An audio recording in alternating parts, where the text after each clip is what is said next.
karena saya tuh orangnya butuh tantangan. Jadi paling sulit lah yang gua harus Jadi nggak pelajari. butuh obeng-obengan ya, butuhnya tantangan ya. Gimana nih Dokter Agam? Gimana nih? Kita rubah aja jadi podcast jenaka gitu.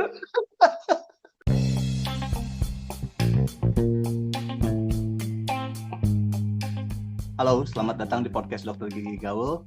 Hari ini saya akan membahas mengenai spesialisasi penyakit mulut, terutama program residensi di program pendidikan dokter gigi spesialis.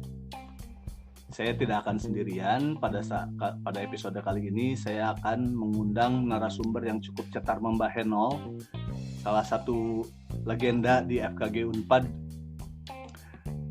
yaitu Dr. Gigi Indra Gunawan, spesialis penyakit mulut. Halo, Assalamualaikum. Waalaikumsalam. Dr. Indra Gunawan ini biasanya dipanggilnya Igun, jadi biar lebih informal nanti manggilnya Igun-Igun aja ya, Dok. Bebas. Mau George, James, apa juga nggak apa-apa lah. Sesuai nama muka aja. Cuman satu yang saya takutin di episode kali ini, susah serius. Serius dong. Serius, jangan takut. Gue mah orangnya serius. Oh ya, oke. Serius, kita mah serius. Alhamdulillah kalau bisa serius. Serius. Jadi serius. Candil. Waktu PPDGS kemarin kita kan cukup dekat ya, karena ruangan dari 12 orang diisi 13 orang, jadi duduknya harus dekat-dekatan. Jadi kita kan lumayan dekat ya. Cukup dekat. Nempel kadang. Saya mengundang Dokter Gigi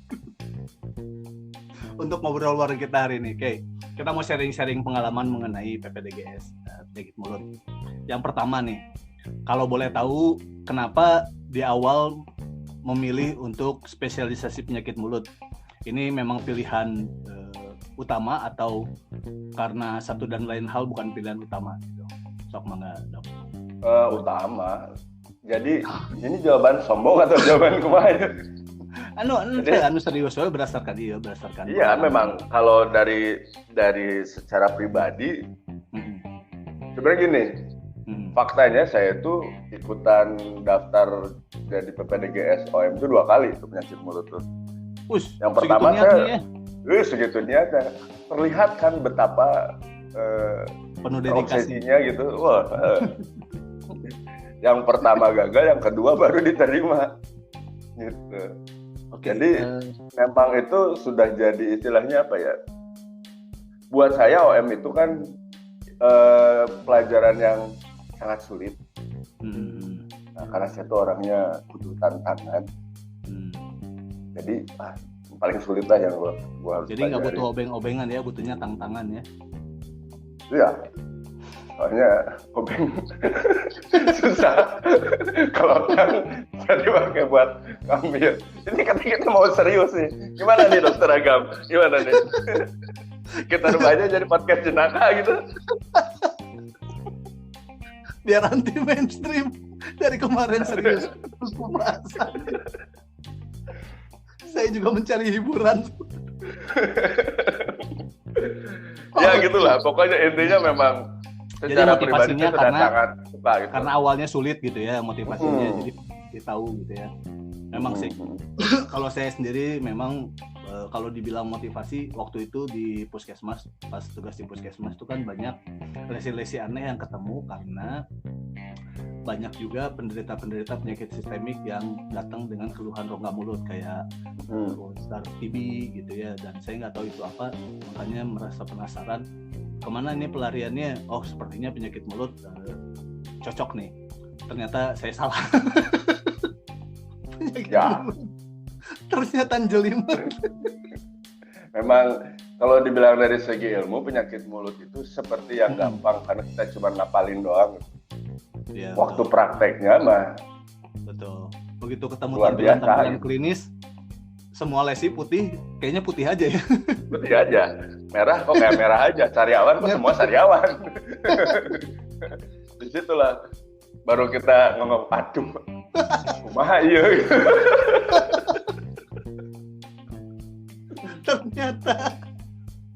Ternyata memang. Tahu gini saya kuliah apa? Psikologi gitu. Lebih Nah, hese. kalau menurut pengalaman sendiri, begitu masuk PDGS penyakit mulut ini, apa hal baru yang dianggap cukup mengejutkan dibandingkan pengalaman praktek dokter gigi selama ini? Misalnya kayak ketemu Selama praktek sih kalau itu yang ngebikin kita jadi kaget gitu ya. Karena selama praktek, bukan hanya selama praktek, waktu kita kuliah di kedokteran gigi, setidaknya pada zaman saya gitu di awal, kita tuh kurang memperhatikan manifestasi sistemik sebetulnya. Yang kita konsentrasikan tuh selalu nambal, kabut, bersihkan karang gigi dan lain sebagainya. Sedangkan fokusnya ke gigi ya. Betul, jaringan lunaknya kita nggak, ya betul-betul hanya sekilas kita ngapal udah gitu udah lewat. Nah, begitu kita mulai lagi residensi, dari situ mulai terbukalah mata kita bahwa memang banyak sekali manifestasi klinis dari penyakit-penyakit sistemik yang yang bisa terjadi di rongga mulut gitu. Dan itu memang membutuhkan perawatan khusus. Betul. Nggak bisa sembarangan dia ya. Cukup dengan 1-2 terapi aja. Harus ada seni juga pengobatan. Ada seni dari mulai diagnosa, seni memberikan terapi dan lain sebagainya. Memang saat kita di awal dan bahkan mungkin pada saat pertama-pertama kita praktek, kita nggak melakukan itu. Betul. Kalau saya sih pengalaman pribadinya yang cukup bikin shock ini waktu bersinggungan dengan ilmu-ilmu kedokteran umum. Di bagian kulit kelamin dengan hipersensitivitasnya, dengan autoimunnya gitu ya. Itu kan cukup mengagetkan juga. Kemudian ternyata berhubungan juga dengan saraf atau kedokteran jiwa gitu ya, spesialis kedokteran jiwa SPKJ. Nggak nyangka bahwa kenapa jadi ketemu orang-orang dalam tanda kutip yang gila-gila atau stres ini ya, apa hubungannya sama ini? Ternyata ada juga gitu kan ya, manifestasi penyakit-penyakit kejiwaan itu. Begitu disuruh kita visit ke ruang psikiatri kan bingung deh, ngapain gua kesini ya. Pertama kali itu untuk apa gitu, apa hubungannya dengan penyakit mulut gitu. Ternyata ya memang ada manifestasi kejiwaan itu ke rongga mulut ya. Memang minimal dari obat-obatannya, terapinya apa gitu yang memang ada hubungannya dengan efek terapinya, efek kejiwaannya itu gitu. Oke, jadi kalau boleh dirangkum sebenarnya penyakit mulut ini seperti apa sih residensinya, masa-masa residensinya ini? Kalau versi gue ya, dari versi gue kalau pengalaman pribadi ya, secara umum sih pada akhirnya jadi kita residensinya tidak begitu jauh dari apa yang diduga di awal, bahwa kita tuh memang akan apa istilahnya ya, melakukan ngapalkeun gitu, menghafal gitu. Kita harus melihat bentuk dari lesi secara nyata, dan kita harus menghafalkan dari jurnal-jurnal, dari buku-buku textbook yang harus kita baca. Jadi kan gini, kalau dulu saya pikir kalau kita masuk bedah mulut artinya kita akan membedah-bedah gitu. Kalau kita masuk konservasi kita akan melakukan nambal-nambal gitu, endo dan lain sebagainya. Saluran akar gitu ya. Nah, waktu kita residen jadi OM ya memang kita tuh menghafal, banyaknya kita melihat jenis penyakitnya seperti apa, dan kita menghafalkan jalan penyakit dan lain sebagainya, sehingga ya itulah kita banyak ngapalin gitu. Betul. Memang. Dan lucunya itu yang ditakutin orang-orang sebetulnya, kenapa sampai saat ini OM bisa dibilang sedikit peminatnya ya, karena orang udah keder duluan gitu saat ngapalin tapi memang itu yang terjadi gitu. Itu yang terjadi sih memang. Ada beberapa juga dokter gigi sejawat di Pekanbaru ini yang ngobrol-ngobrol terus, ternyata banyaknya hafalannya, banyaknya yang harus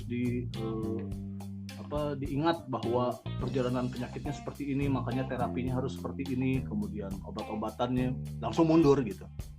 Ada juga sih kejadian-kejadian seperti itu. Padahal secara ini kan gini kan ya dok ya, kalau istilahnya kita sudah paham satu itu pada dasarnya pas ngapalin tuh sama-sama aja, jalurnya sih gitu-gitu aja, nggak jauh-jauh banget gitu. Memang banyak, tapi ya secara garis besar sama-sama aja. Jadi sebenarnya nggak perlu keder juga gitu sama ngapalin. Paling hanya modifikasi sedikit-sedikit di akhir-akhirnya gitu ya, atau total dari awal berbeda jauh. Memang nggak juga sih, cuman banyak Pak, iya bener. Iya betul. Banyak banget. Banyak banget. Dulu waktu pas presiden rambut saya masih panjang, begitu keluar botak sekarang gila. Itu apa hubungannya sama Pak? Nggak ada, umur aja itu.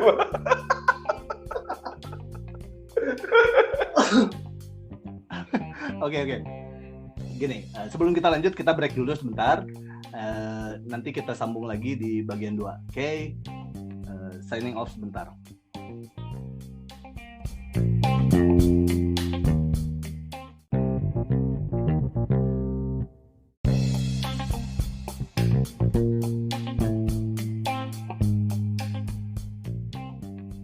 Oke, halo, ketemu lagi di podcast Dokter Gigi Gaul. Jadi kita akan melanjutin pembicaraan dengan Dokter Gigi Igun atau Igun gitu ya.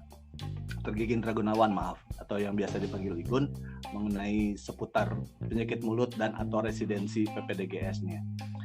Tadi kita udah ngebahas mengenai alasan untuk mengambil spesialis penyakit mulut, juga membahas apa yang ditemui pada saat residensi. Nah, untuk menyambung dengan sesi sebelumnya, saya mau menanyakan waktu residensi atau mungkin setelah menjadi spesialis penyakit mulut, apa penyakit yang sebelumnya dianggap cuma bakal ketemu di buku tapi dijumpai? Good. Yang akan ketemu SJS, Stephen Johnson Syndrome. Kalau saya sarkoma Kaposi dengan tampilan klinis yang berbeda dengan textbook. Sebab aneh-aneh maksudnya. Iya, sebenarnya ada yang aneh-aneh mah. Bahkan yang macam cheilitis yang alergi itu. Oh ya, oke. Itu juga ternyata pada prakteknya banyak dijumpai ya sebenarnya. Cuman sering miss mungkinnya. Jadi karena namanya alergi, begitu mereka kehilang nggak kontak lagi dengan ininya, ya kan hilang gitu.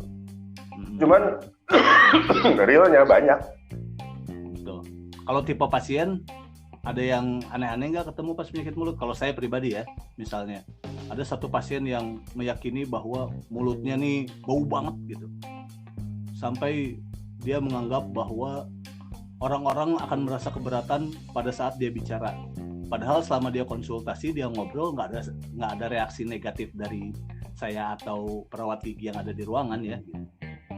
Itu tipe-tipe kebenaran sih pasien saya mah rata-rata dirawat inap. Yang ke poli teh nggak, ya maksudnya ada yang ke poli, cuman yang ke poli ya normal-normal aja, paling rujukan dari luar gitu. Ya kalau yang aneh-aneh banget sih nggak ada. Paling yang saya bilang bukan aneh ya, sebetulnya merupakan tipikal pasien itu yang BMS sih. Maksudnya agak-agak susah juga tuh memberikan pandangan tentang bahwa mulutnya itu terasa panas seperti apa dan lain sebagainya. Itu agak-agak, kalau bagi saya itu agak-agak ribet susah juga. mengedukasi pengalaman subjektif ya. Tapi kalau yang aneh-aneh kayak ya sifatnya agak psikologis gitu, alhamdulillah sih sampai saat ini nggak ada gitu. Kebayang kalau sampai saya ketemu yang kayak gitu, bingungnya kumaha gitu. Iya, dan pasiennya juga begitu diajak ngobrol, diedukasi untuk dirujuk ke SPKJ, marah-marah bahwa saya nggak gila kok gitu. Padahal kan SPKJ mah bukan masalah cuma orang gila aja. Ini mah kan masalah gangguan kejiwaan gitu ya, gangguan psikis. Itu agak sulit juga mengedukasi, ternyata kesulitan mengedukasi pasiennya ada di situ. Dan mungkin stigma, kalau sebagai dokter gigi umum sulit untuk menjalankan edukasi tersebut gitu ya. Makanya siapa yang mau bersinggungan dengan masalah psikis, ambil spesialis penyakit mulut. Wah. Siapa yang mau, itu kesannya tuh sesuatu yang ayo kita, siapa yang mau ngambil diskon? Halo, jebakan Batman, bos.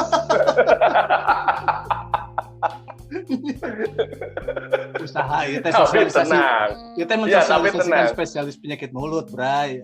Betul. Di balik hal-hal yang kita omongin yang sepertinya, loh ini orang-orang gimana sih katanya ngajakin, tapi enggak kok, itu hanya sebagian kecil saja dan tidak hanya di penyakit mulut bakal nemu yang aneh-aneh. Iya, betul. Spesialis Semua juga lain pun mungkin ada. punya pengalamannya sendiri.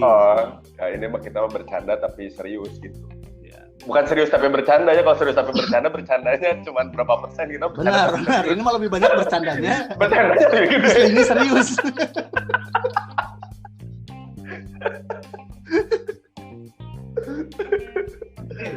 Oke, itu tadi gitu ya kasus-kasus yang ditemui sebagai spesialis penyakit mulut. Kalau sekarang yang terakhir nih yang untuk closingnya, pengalaman setelah menjadi spesialis penyakit mulut dibandingkan pada saat masih menjadi dokter gigi umum, apa perbedaan yang paling signifikan yang dirasakan, ada nggak? Ada dong, punya polisi sendiri. Itu teh kebanggaannya. Bangga dong, masuk ruangan asik. Ruangan sendiri, parkiran punya parkiran sendiri. Ini sangat motivasional sekali ya. Ambil penyakit mulut supaya punya tempat parkir sendiri, luar biasa. Sangat menginspirasi ini. Ya kira-kira aja, sebetulnya kan semua juga begitu ya, maksudnya gini, dalam setiap spesialisasi yang kita istilahnya kita pelajari dan akhirnya kita ya insya Allah lah mampu kompeten untuk melakukan spesialisasi tersebut, ya otomatis ada banyak keuntungan yang kita dapat, baik dari segi keilmuan, dari segi ya sorry harga diri misalnya dan lain sebagainya, kita pasti akan pride itu pasti ada ininya gitu. Ya banyak lah materi misalnya dan lain sebagainya, itu kan pasti akan, walaupun di balik itu semua pasti ada tanggung jawab lebih yang akhirnya nanti kita dapat juga menjadi seorang spesialis, apapun spesialis itu ya, terutama penyakit mulut, karena kita juga akhirnya kan bersinggungan dengan beberapa bagian lain di kedokteran yang sama penyakit dalam, dengan objin dan lain sebagainya, dengan anak. Ya itu akhirnya kita juga membawa istilahnya tanggung jawab bahwa hey, kita walaupun ini kan kita dokter gigi seringkali dijadikan istilahnya second class lah ya, terutama di rumah sakit tuh. Itu. Nah, di sini kita bisa membantu untuk meningkatkan dengan dokter umum. Betul. Betul. Itu salah satu kali sih. Dan parkiran sendiri ya. Kalau itu, kalau saya sendiri ya, kalau yang berbeda itu dari segi sebenarnya jadi lebih takut untuk praktek, dalam artian karena lebih banyak tahu jadi lebih takut gitu. Kalau dulu resep kombinasi antara NSAID dan steroid tenang aja gitu, yang penting pasien cepat hilang rasa sakit. Ternyata setelah mengambil pendidikan spesialis penyakit mulut ini, ada interaksi obat steroid dan NSAID yang harus diperhatikan dan nggak boleh sembarangan ngasih gitu kan ya. Jadi sekarang lebih banyak mikirnya, lebih banyak takut dalam tanda kutipnya gitu ya. Ya itu konsekuensi kita nambah ilmu kan. Itu kan seperti kata Peter Parker, with great power comes great responsibility. Sebenarnya itu kata Stanley sih kayaknya.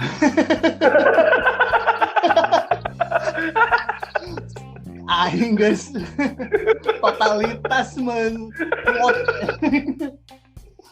responnya, aduh, gagal gong terakhir aja. Gagal, aing merasa gagal sebagai motivator teh, bahwa tetapi bukan, intinya adalah satu, spesialisasi penyakit mulut ini tidak sesulit yang dibayangkan selama ini gitu ya. Selama ini kan orang mikirnya bahwa berkutat bahwa ngapalin banyak teori, ngapalin banyak lesi, gambaran lesi. Sebenarnya enggak juga. Begitu kita udah memahami intinya, prakteknya nanti akan gitu ya, bukan mudah gampangan gitu, tetapi akan lebih mudah dalam menentukan diagnosis atau menentukan pertanyaan-pertanyaan yang diberikan pada saat anamnesa untuk mendapatkan diagnosis yang lebih baik gitu. Itu akan lebih mudah dengan keilmuan yang didapat dari spesialis penyakit mulut ini gitu.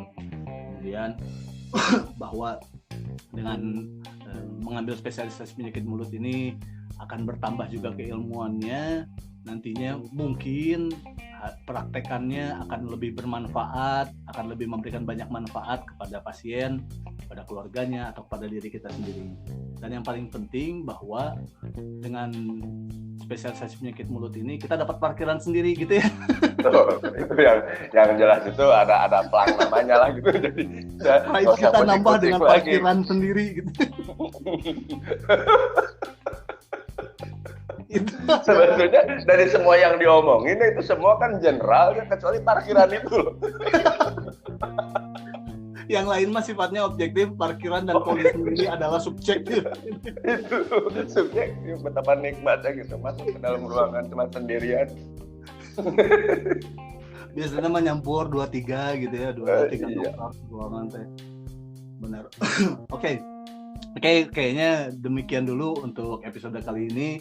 Terima kasih untuk sharingnya dan ketawa-ketawanya. Siap. Sama-sama. Mudah-mudahan nanti ada lain waktu kita ngebahas topik lain lagi ya. Siap. Sekian dari kami. Salam satu lesi. Assalamualaikum warahmatullahi wabarakatuh. Salam.